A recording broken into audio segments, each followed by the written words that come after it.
Every single disease I ever studied at the end of the day came back to the food system, including the bird flu. Like, where does bird flu come from? Like, right? Nobody wants to answer, like, the root cause, which is like eating animals, right? I'm Faraz, I'm the CEO of ASAP. We looked at top 100 universities in the US and the state of animal advocacy in these universities. And what we found is most universities don't have a vegan or animal rights groups. So we want to change the system by focusing on individuals who have enough influence to change the system. And indeed, every time that we changed the system, it was because of a small group of dedicated and thoughtful individuals. So what we really want is the Federalist Society's equivalent for animal rights, right? So Federalist Society, in one generation, they went from focusing on law students to have 6 out of 9 Supreme Court justices affiliated with them. I want that for animal rights.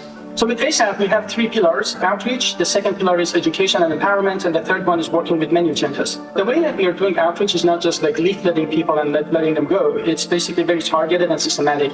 And it could vary. So the top left, you can't really read, but it just says answer an interesting question and get a cookie. And people come, get a cookie, and they're like, so what's the question? We say, do you love animals? So yeah, can I get a cookie? I was like, do you eat them? They're like, oh. And so then we have like a lot of good conversations that way. Or we show the footage of factory farming. We have conversations. We pretend we sell dog meat. So I just want to show you one example. So this student I'm talking to at Brown University, I basically gave him my card. I said, if there's anything you need, tell me. I was showing the footage of factory farms in our recent tour.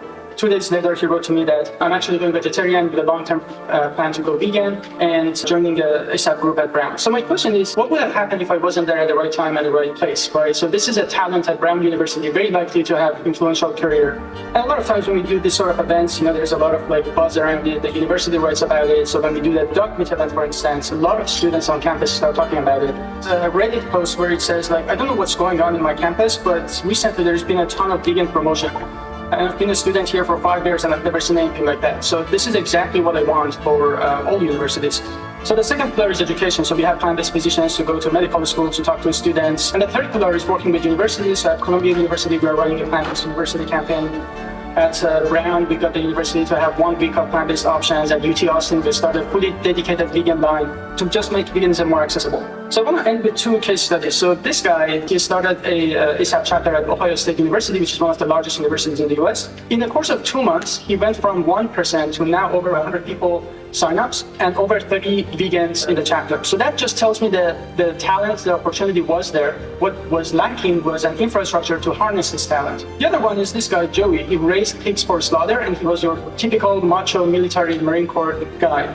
And in 5 minutes, he went from that to becoming vegan. Today, he's getting his PhD and he's dedicating his life to building bioreactors for cultivated meat. If we weren't there at the right time, at the right place, what would have happened? And what keeps me up at night is how many other people like Joey are walking around campuses, except that we are not there to talk to them and harness that talent.